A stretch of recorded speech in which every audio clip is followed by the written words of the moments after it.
আসসালামু আলাইকুম, স্বাগত জানাচ্ছি আরটিভির সকালের সংবাদে। আপনাদের সাথে আছি আমি পারভিন মিতু। এবার গ্রেপ্তার হলেন আওয়ামী লীগের প্রেসিডিয়াম সদস্য ও সাবেক মন্ত্রী শাহজাহান খান। গেল রাতে রাজধানী ধানমন্ডির একটি বাসা থেকে তাকে গ্রেপ্তার করা হয়েছে বলে জানান ডিএমপির অতিরিক্ত পুলিশ কমিশনার রেজাউল করিম মল্লিক।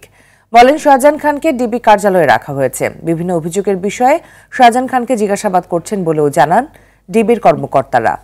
সবশেষ দ্বাদশ জাতীয় নির্বাচনে মাদারীপুর 2 আসন থেকে টানা অষ্টমবারের মতো নৌকা প্রতীক নিয়ে সংসদ সদস্য নির্বাচিত হন তিনি। 2009 সাল থেকে তাকে নৌ পরিবহন মন্ত্রীর দায়িত্ব দেয় আওয়ামী লীগ সরকার। মন্ত্রী থাকাকালীন তার বিরুদ্ধে নানা দুর্নীতি ও অনিয়মের অভিযোগ ওঠে।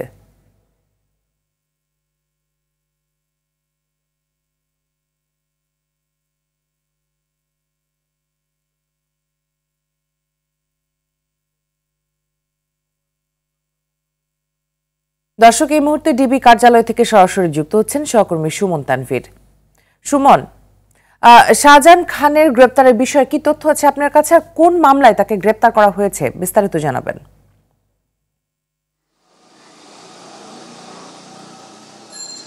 দেখেন, শেখ হাসিনা সরকারের কিন্তু 17 বছরের আপনি অপশাসন বলেন আর স্বৈরশাসন বলেন, সেই স্বৈরশাসন অপশাসনের যে কয়জন আসলে নেতা কিংবা মন্ত্রী সবচেয়ে মুখ্য ভূমিকা পালন করেছে তার ভিতর কিন্তু এই শাহজাহান খান অন্যতম। আপনি খবরে যেটি বলছিলেন আসলে যে প্রথমে তিনি 10 বছর পরপর 9 সাল থেকে প্রায় 18 সাল পর্যন্ত নৌ পরিবহন মন্ত্রণালয়ের দায়িত্ব পালন করার সঙ্গে সঙ্গে তিনি কিন্তু শ্রমিক ফেডারেশনের একটি অন্যতম নেতা। এবং এই যে রাস্তাঘাটে যে আন্দোলনগুলো হয়েছে, ছাত্র আন্দোলন হয়েছে, বিভিন্ন অরাজকতা যে রাস্তাঘাটে দেখা দিয়েছে, সেখানে কিন্তু শ্রমিকদের সঙ্গে অর্থাৎ বাস শ্রমিকদের তিনি সরাসরি লিড দিয়েছেন। এবং সেই সমালোচনার প্রেক্ষিতেই, রোড অ্যাক্সিডেন্ট নিয়ে নানা রকম কথার প্রেক্ষিতেই তাকে কিন্তু পরবর্তীতে কিন্তু আসলে তার মন্ত্রণালয় থেকে তাকে সরিয়ে দেওয়া হয়। এবং তারপরে কিন্তু তিনি স্টিল নাও শেষ মানে এখন পর্যন্ত কিন্তু আওয়ামী লীগের কিন্তু প্রেসিডিয়াম বডির কিন্তু তিনি একজন অন্যতম সদস্য। এবং আমরা গতকাল যেটি জানতে পারলাম, অর্থাৎ 5 আগস্ট শেখ হাসিনার পলায়নের পর থেকেই কিন্তু আসলে আওয়ামী লীগের সব পর্যায়ে নেতাকর্মীরা কিন্তু গা ঢাকা দিয়েছে। তিনিও আসলে পলায়নরত অবস্থায় ছিলেন। এবং কালকে মধ্যরাতে আমরা জানতে পারি যে ধানমন্ডি থেকে ডিবি পুলিশের একটি দল তাকে আটক করে। এবং কিছুক্ষণ আগে আমরা ডিবি পুলিশের সঙ্গে যোগাযোগ করে যতটুকু জানতে পেরেছি যে তাকে ধানমন্ডি থানারই একটি হত্যা মামলায় তাকে গ্রেপ্তার দেখানো হয়েছে। এবং ধানমন্ডি থানার যিনি তদন্তকারী কর্মকর্তা ওই মামলার, তিনি কিন্তু আসলে ডিবি কার্যালয়ে কিছুক্ষণের ভিতর আসবেন, আমাদের সঙ্গে কথা হয়েছে। এবং আসার পরে আসলে এই শাহজাহান খানকে আসলে কতদিনের রিমান্ড চাওয়া হতে পারে, কখন আসলে আদালতে নিয়ে যাওয়া হতে পারে, সেই বিষয়গুলো নিয়ে কিন্তু আসলে তিনি আমাদেরকে জানাবেন এমনটি জানাচ্ছেন। তবে এখন পর্যন্ত কিন্তু ধানমন্ডি থানার যিনি আছেন অর্থাৎ তদন্ত কর্মকর্তা, তিনি ডিবি কার্যালয়ে আসেননি।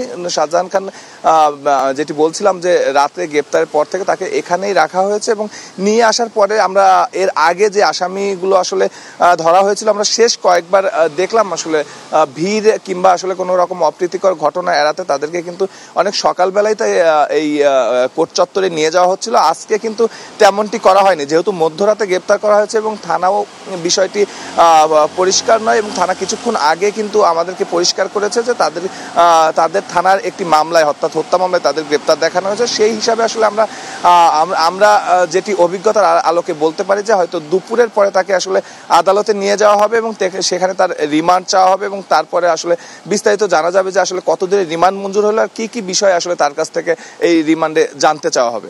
তো এই ছিল মিতু আসলে। অসংখ্য ধন্যবাদ আপনাকে আমাদের সাথে যুক্ত হওয়ার জন্য। গণহত্যার দায়ে শেখ হাসিনা সহ সকল অপরাধীর ফাঁসির দাবি জানিয়েছে বৈষম্য বিরোধী ছাত্র আন্দোলন।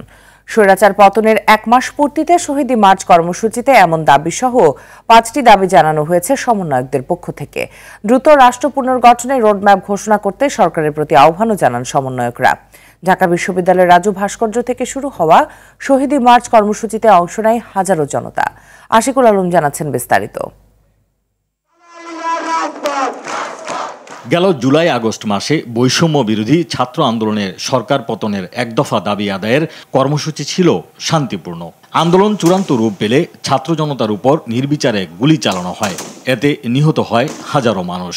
জনরোষানলে দেশ ছেড়ে ভারতে পালান স্বৈরশাসক শেখ হাসিনা।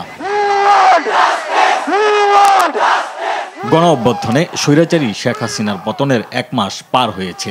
হাজারো শহীদের স্মরণে বৈষম্য বিরোধী ছাত্র আন্দোলনের আয়োজনে ছাত্র জনতার শহীদি মার্চ কর্মসূচি। ঢাকা বিশ্ববিদ্যালয়ের সন্ত্রাস বিরোধী রাজু ভাস্কর্যের সামনে থেকে শহীদি মার্চের পদযাত্রা শুরু করেন শিক্ষার্থীরা।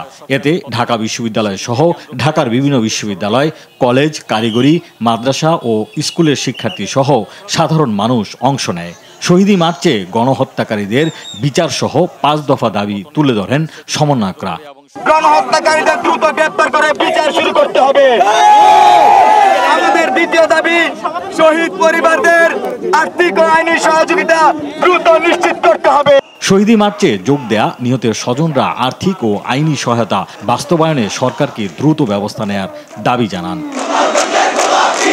ডাক্তার ইউনূস স্যারের কাছে তার কাছে আমি এই বিচার দাবি করতে আছি। কোন সরকার এই ধরনের কোমল শিশুদেরকে যে নির্যাতিত না করুক। শহীদ পরিবার যারা নাকি কেস মামলা করছে তারা যদি কোনোভাবে হয়রানি না হয়।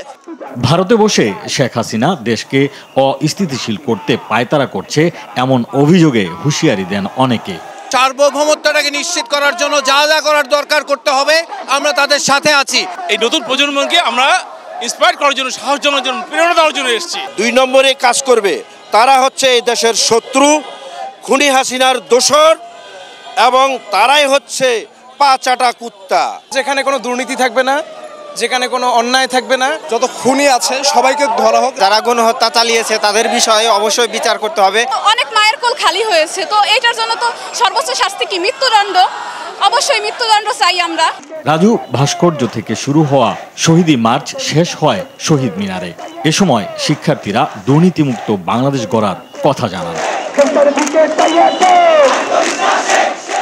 স্বৈরশাসকের পতনের 1 মাসের মাথায় বৈষম্য বিরোধী ছাত্র আন্দোলনের শহীদি মার্চ কর্মসূচি থেকে তাদের মূল দাবি ছিল যে ছাত্র জনতার উপর যে গণহত্যা চালানো হয়েছে সেই হত্যাকারীদের বিচারের আওতায় আনা এবং যে বৈষম্য বিরোধী বাংলাদেশ গঠনে সবাইকে ঐক্যবদ্ধভাবে কাজ করা।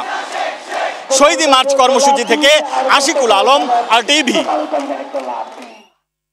বৈষম্য বিরোধী আন্দোলনের পর সারা দেশে যখন সবাই বিজয় উদযাপনে ব্যস্ত, ঠিক তখন ঘরের এক কোণে বসে দিন কাটছে 25 বছর বয়সী মাদ্রাসা শিক্ষার্থী জুনায়েদের। গেল 5 আগস্ট পুলিশের গুলিতে চিরতরে এক পা হারিয়ে ফেলেন তিনি। অভাব অনটনের সংসারের একমাত্র উপার্জনক্ষম ব্যক্তি এখন পরিবারের বোঝা। কিশোরগঞ্জ থেকে আনম তানভীর হায়দারের পাঠানো তথ্যচিত্রে বিস্তারিত জানাচ্ছেন জুবায়ের রাজিন। 20 বছর আগে প্যারালাইসিসে আক্রান্ত হন বাবা, এবার এক পা হারিয়ে ঘরবন্দি ছেলে। কিশোরগঞ্জের নয়াপাড়া গ্রামে মানবেতর জীবনযাপন করছে জুনায়েদ।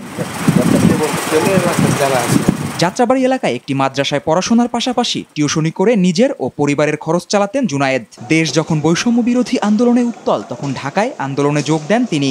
5 আগস্ট দুপুরে বন্ধুদের নিয়ে গণভবনের দিকে যাত্রা করেন তিনি। এ সময় পুলিশের গুলি এসে বিদ্ধ হয় জুনায়েদের বাম পায়ে। পরে হাসপাতালে চিকিৎসাধীন অবস্থায় সিদ্ধান্ত আসে পা কেটে ফেলার। যাত্রাবাড়ি থানার সামনে যায়, তখন অনেক গোলাগুলি শুরু করে, প্রায় অতর্কিত হামলা শুরু করে। তারপর আমরা ছুটাছুটি হয়ে আমরা কয়েকজন একটা ব্যানের পিছিয়ে পালাইছিলাম। পুলিশ যে আমরা কাছাকাছি চলে আসছে এটা দেখতে পারিনি। ভয়ে মাপছিলাম, পাশে এক গুলিতে দৌড় দিলাম। দৌড় দেওয়ার সাথে সাথে তারা আমাদের উপর গুলি করে। জুনায়েদের পঙ্গুত্বে দিশেহারা পরিবার। একজনের কিছু ফসলি দিলে আমার সংসার চলে, নাহলে আমার সংসার চলে না। আমার করোরও কিছু নাই, গরিব খুব বেশি রকম।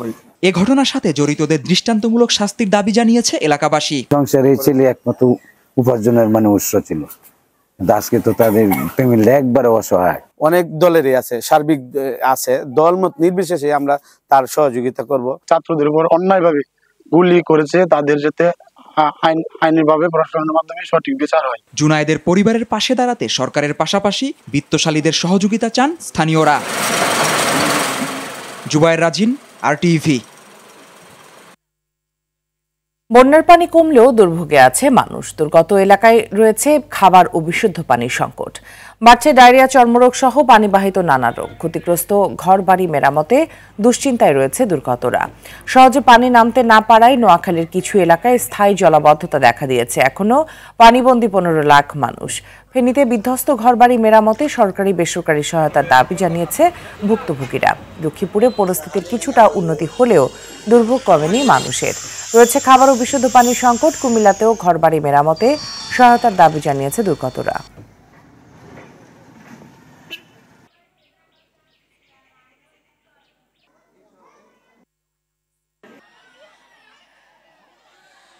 খাইতাম লইতাম কিচ্ছু পারিনি, যে কষ্ট পাইতে আছি সব ভাঙ্গি চুরি সব নদীর মতন হয়ে গেছে। খাওয়া দাওয়া কষ্ট পাইতেছি, থাকা খাওয়ার কষ্ট পাইতেছি। বাইকার গরু ডুবে গেছে, উড়ান ডুবে গেছে। ফেরদৌস আহমেদ কুরাইশি, ওনার অবস্থান এটাও পানির মধ্যে ডুবেছিল অনেকদিন, এখন মোটামুটি একটু পানি কমছে। দর্শক, এই মুহূর্তে নোয়াখালী থেকে সরাসরি যোগ দিচ্ছেন সহকর্মী গিয়াসউদ্দিন রনি। রনি, পানি নামতে থাকায় দুর্গত এলাকার চিত্র কি দেখছেন এখন, জানাবেন বিস্তারিত।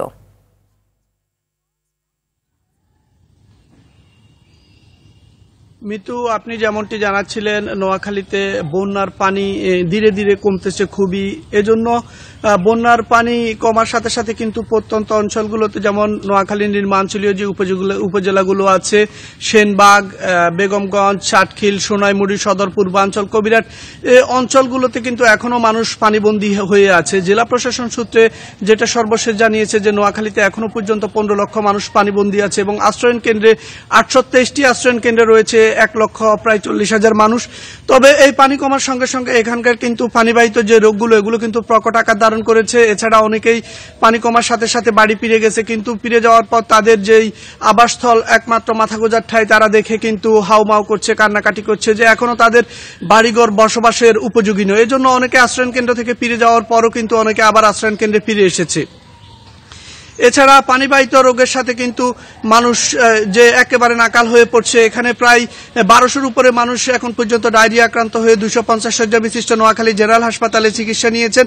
এর 95 ভাগে শিশু। স্বাস্থ্য বিভাগ এবং স্থানীয় সূত্রে আমরা যেটা জানতে পেরেছি যে ডায়রিয়াতে নোয়াখালীতে এখন পর্যন্ত 3 জনের মৃত্যু হয়েছে। এছাড়া সর্বমোট 11 জনের মৃত্যু হয়েছে। আর যারা বানবাসী মানুষ আছে তারা দাবি জানিয়েছে যেন এখানকার জলাবদ্ধতা দীর্ঘস্থায়ী হচ্ছে, বন্যার পানি দীর্ঘস্থায়ী হচ্ছে, তাদেরকে যেন সরকারি এবং বেসরকারি ত্রাণ সহায়তা অব্যাহত রাখে।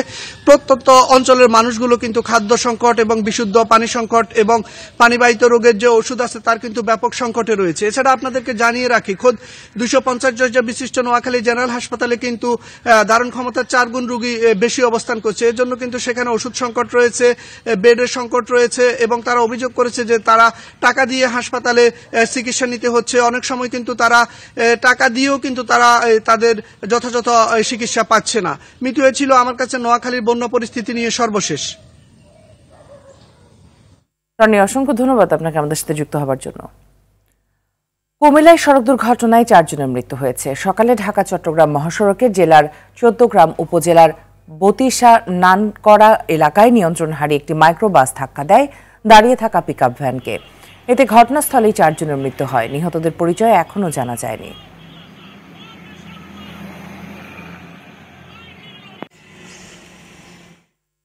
অকারণে বেড়েছে নিত্যপণ্যের দাম।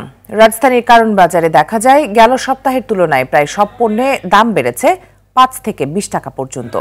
40 টাকা কেজির নিচে সবজি নেই বাজারে। ভোক্তারা বলছে সরকার পতনের পর সিন্ডিকেট ভেঙেছে, তাই বাজার মনিটরিং করে সব পণ্যের দাম নাগালের মধ্যে আনতে হবে অন্তর্বর্তীকালীন সরকারকে। নিত্যপণ্যের দাম কমানোর দাবি তাদের।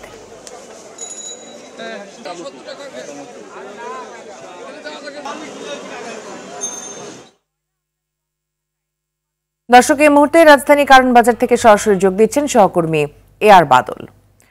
বাদল, বাজারে এ সপ্তাহের দরদাম নিয়ে কি বলছেন ক্রেতা বিক্রেতারা? চিত্র আসলে কেমন দেখছেন? মিতু, আসলে এই সপ্তাহে দাম কিছুটা বেড়েছে গেল সপ্তাহের তুলনায় সব পণ্যেই। ক্রেতারা অনেকটাই ক্ষোভ জানিয়েছেন যে 5 আগস্টের পরে 2-1 দিন কিছুটা দাম কম ছিল, কিন্তু এখন সেই পণ্যগুলোর দাম আগের পর্যায়ে চলে গেছে এবং মোটামুটি বেড়ে গেছে। এই জন্যই ক্রেতারা ক্ষোভ জানিয়েছেন। আর এই কারওয়ান বাজারে যে চাঁদাবাজি, এটি আসলে মানুষ বদল হয়েছে। এই দোকানের যারা কর্মচারী রয়েছেন তারা বলছে যে আওয়ামী লীগের লোকজন আগে চাঁদা নিত, এখন ঠিক একই চাঁদা নিচ্ছে অন্য দলের লোকজন। এখানে চাঁদাবাজ বদলেছে কিন্তু চাঁদাবাজি বদলেনি, যে কারণে এই পণ্যগুলো 5 আগস্টের পরে একটু অস্থিতিশীল ছিল পরিবেশ। যারা চাঁদাবাজি করত তারা পালিয়ে গিয়েছিল। ধীরে ধীরে সেই জায়গাটি অন্য দলের লোকজন দখল করেছে, যে কারণে এখানে পণ্যের দাম আবার বেড়েছে।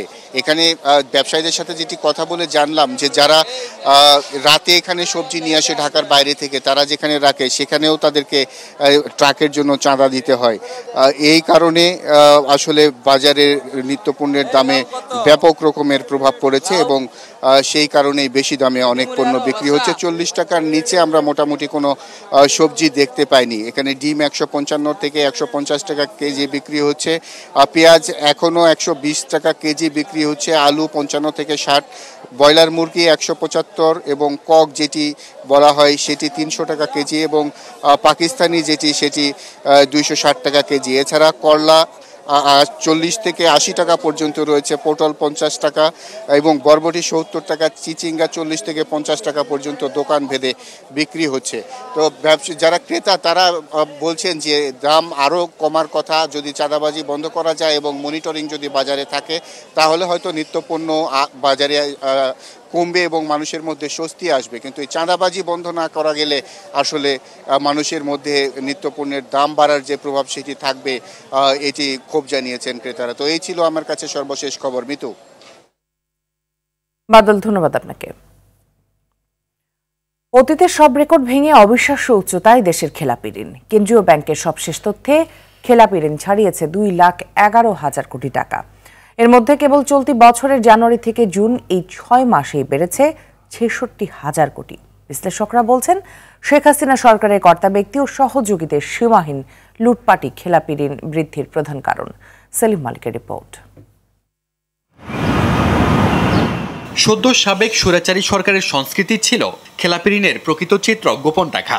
তবে তা থেকে বেরিয়ে এসেছে অন্তর্বর্তীকালীন সরকার। কেন্দ্র ব্যাংকের পরিসংখ্যান বলছে শেখ হাসিনা সরকার ও ঋণ খেলাপিরা গত 16 বছর চলেছে অনেকটাই হাতে হাত রেখে।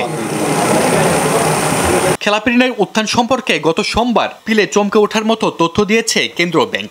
সংস্থাটি বলছে জুন মাস শেষে মোট বিতরণ করা ঋণের পরিমাণ দাঁড়িয়েছে 16,83,396 কোটি টাকা। এর মধ্যে খেলাপি ঋণ 2,11,391 কোটি, অর্থাৎ মোট ঋণের 12.56% খেলাপি। এর মধ্যে চলতি বছরের প্রথম 6 মাসে খেলাপি ঋণ বেড়েছে 66,000 কোটি টাকা। 2015 সালে যখন নাকি বড় বড় ঋণগুলো রিস্ট্রাকচার করা হয়, তখন একটা কথা ছিল যে এই ঋণগুলো ভবিষ্যতে আর কোনো ধরনের সুবিধা তাদেরকে প্রদান করা হবে না। কিন্তু তার কয়েকদিন পরেই তো আবার নতুন গভর্নমেন্ট আসলো। ফাইন্যান্স মিনিস্টার সাহেব এসে প্রথমে বললেন যে যেখানে কথা ছিল যে ওগুলোকে আর রিস্ট্রাকচার করবে না, উনি প্রথমেই বললেন যে না, তাদেরকে আমার একটা এক্সিট দিতে হবে। তার মানে ওরা তখন বুঝলো যে আমরা এর থেকে আমরা পরিত্রাণ পাচ্ছি, আমরা আরো ঋণ টিন পাবো। খেলাপি ঋণের দূরে সবচেয়ে এগিয়ে রাষ্ট্রায়ত্ত ব্যাংকগুলো। গত জুন পর্যন্ত বিতরণ করা 1,02,483 কোটি টাকা ঋণের 32.77% খেলাপি হয়ে পড়েছে। এছাড়া বেসরকারি ও বিদেশি ব্যাংকগুলোর খেলাপি ঋণের হার যথাক্রমে প্রায় 8% এবং 5%। রিস্ক ম্যানেজমেন্ট কমিটিটা যদি ওপেন সোর্স অ্যাকাউন্টিং করে দেয়, যে যত ঋণ বরাদ্দ হবে একদম পত্রপত্রিকায় ছাপিয়ে বাংলাদেশি জাতির কাছে, আমানতকারীর কাছে এটা অ্যানুয়াল রিপোর্টে ঘোষণা করতে হবে, আপনি দুর্নীতির হার 100% কমে আসবে। আপনি দেখবেন, আমি যদি অন্যদিকেও তাকাই, আপনি কিন্তু তাকে ছাড়বেন না, তখন জনগণ কিন্তু তাকে ছাড়বে না। এদিকে অর্থ ঋণ আদালতে খেলাপি ঋণের মামলার স্তর বেড়েই চলছে। কেন্দ্র ব্যাংকের তথ্যে গত মার্চ শেষে খেলাপি ঋণের মামলা দাঁড়িয়েছে 2,07,593টি, আর এসব মামলায় আটকে আছে 2,36,489 কোটি টাকা। ঋণ খেলাপির সৃষ্টি ব্যাংক নিজেই করে, যে ঋণটাই এমনভাবে দেওয়া হয়েছে যাতে এটা খেলাপি হয়, আর শেষে কিভাবে করে, যে যাতে লোকটা ঋণটা পরিশোধ করতে না পারে। কেন্দ্র ব্যাংক বলছে শুধু শেখ হাসিনা সরকারের 15 বছরে খেলাপি ঋণ বেড়েছে 1,88,910 কোটি টাকা, যার বড় অংশই আদায়যোগ্য। সেলিম মালিক, RTVি, ঢাকা। মাত্র 3 বছর বাংলা সিনেমায় কাজ করেছিলেন তিনি, অথচ প্রায় 30 বছর ধরে তাকে নিয়ে সমান চর্চা, আলোচনা। মৃত্যুর পরও যে এত দীর্ঘ সময় জনপ্রিয় এবং দর্শকের আগ্রহ আলোচনা জুড়ে থাকা যায় সেটার অনন্য উদাহরণ তিনি, সালমান শাহ। আজ 6 সেপ্টেম্বর স্মরণীয় এই নায়কের চলে যাওয়ার দিন। 1996 সালের এই দিনে মাত্র 24 বছর বয়সে রহস্য মৃত্যুকে আলিঙ্গন করে তিনি পাড়ি জমান না ফেরার দেশে। আরো জানাচ্ছেন মারজান ইভান। তোমার কাছে এসেছি, প্রিয় থেকে প্রিয়তম হয়েছি। সালমান শাহকে বলা হয় ঢাকাই সিনেমার রাজপুত্র। মৃত্যুর 2 যুগ পরও তার আকাশচুম্বী জনপ্রিয়তা ও আবেদন কমেনি। প্রজন্ম থেকে প্রজন্মে আরও অনেক বেশি রঙিন হয়েছে তাকে নিয়ে ভালোবাসার রং। এখনো টিভি পর্দায় তার অভিনীত ছবি প্রচারিত হলে দর্শক আগ্রহ নিয়ে দেখেন। বাবা বলে ছেলে নাম করবে, সারা পৃথিবী তাকে মনে রাখবে। ক্ষণজন্মা এই নায়কের জন্ম 1971 সালের 19 সেপ্টেম্বর সিলেট জেলার জকিগঞ্জ উপজেলায়। তার পারিবারিক নাম শাহরিয়ার চৌধুরী ইমন। বাবা কমর উদ্দিন চৌধুরী ও মা নীলা চৌধুরী। 2 ভাইয়ের মধ্যে সালমান বড় ছিলেন। ছোটবেলায় ইমন নামে বিটিভিতে শিশুশিল্পী হিসেবে অভিনয় শুরু করেন তিনি। পরবর্তীতে আরও বেশ কিছু নাটক ও বিজ্ঞাপনে কাজ করেছিলেন। 1993 সালে সোহানুর রহমান সোহানের কেয়ামত থেকে কেয়ামত সিনেমার মাধ্যমে তার চলচ্চিত্রে অভিষেক হয়। প্রথম সিনেমা দিয়েই দর্শকদের মাঝে ঝড় তোলেন সালমান শাহ। 3 বছর ক্যারিয়ারে 27টি সিনেমা উপহার দিয়েছিলেন তিনি। হয়ে উঠেছিলেন তরুণ প্রজন্মের স্টাইল আইকন। তোমার জন্য গড়েছি আমি মঞ্জিল ভালোবাসা। আজ 6 সেপ্টেম্বর বাংলা চলচ্চিত্রের এই অমর নায়কের 28তম মৃত্যুবার্ষিকী। 1996 সালের আজকের এই দিনে রাজধানীর নিউ স্কাটন রোডের বাসায় নিজ কক্ষে সালমান শাহকে ফ্যানের সঙ্গে ঝুলন্ত অবস্থায় পাওয়া যায়। এই দুনিয়া ছাড়তে হবে, এসেছে খবর আমার। মৃত্যুর এত বছর পেরিয়ে গেলেও সালমান শাহ খুন হয়েছেন নাকি আত্মহত্যা করেছেন এই প্রশ্নের সঠিক উত্তর জানা যায়নি। 27 বছর ধরে চলছে তার হত্যা মামলার তদন্ত। ভালো আছি, ভালো থেকো, আকাশের ঠিকানায় চিঠি। সালমান শাহর মৃত্যুর খবর ছড়িয়ে পড়লে সেই শোক সইতে না পেরে আত্মঘাতী হন বেশ কয়েকজন তরুণ তরুণী। প্রিয় তারকার মৃত্যুর খবরে এভাবে ভক্তদের আত্মাহুতি পৃথিবীর ইতিহাসে বিরল। সালমান শাহ মরেও এখনো অমর এদেশের লাখো ভক্তের হৃদয়ে। মারজান ইভান, RTV। ফিলিস্তিনের অবরুদ্ধ গাজা ভূখণ্ডে ইসরায়েলি বর্বর হামলায় আরও 17 ফিলিস্তিনি নিহত হয়েছেন। এতে করে উপত্যকাটিতে নিহতের মোট সংখ্যা প্রায় 40,900 জনে পৌঁছেছে। জাতিসংঘের মুখপাত্র স্টিফেন ডুজারিক বলেছেন, মধ্য ও দক্ষিণ গাজার 1 মিলিয়নেরও বেশি মানুষ আগস্টে কোনো খাদ্য রেশন পায়নি। ফলে উপত্যকাটিতে ভয়াবহ মানবিক বিপর্যয়কর দেখা দিয়েছে। গাজার স্বাস্থ্য মন্ত্রণালয় বলছে, ইসরায়েলি সামরিক বাহিনী দক্ষিণাঞ্চলে জরুরি পোলিও টিকাদান কর্মসূচিতে বাধা দিয়েছে। এদিকে মিশরের সাথে গাজার সীমান্ত থেকে সেনা প্রত্যাহার না করায় যুদ্ধবিরতি চুক্তি আরও দীর্ঘায়িত হবে বলে জানিয়েছে হামাস। সকালের সংবাদ এ পর্যন্ত। সর্বশেষ সংবাদ জানতে যে কোনো মোবাইল ফোন থেকে 2414 নম্বরে ডায়াল করুন। মধ্যাহ্নের সংবাদ দুপুর 12টায় দেখার আমন্ত্রণ রইল। ধন্যবাদ সবাইকে।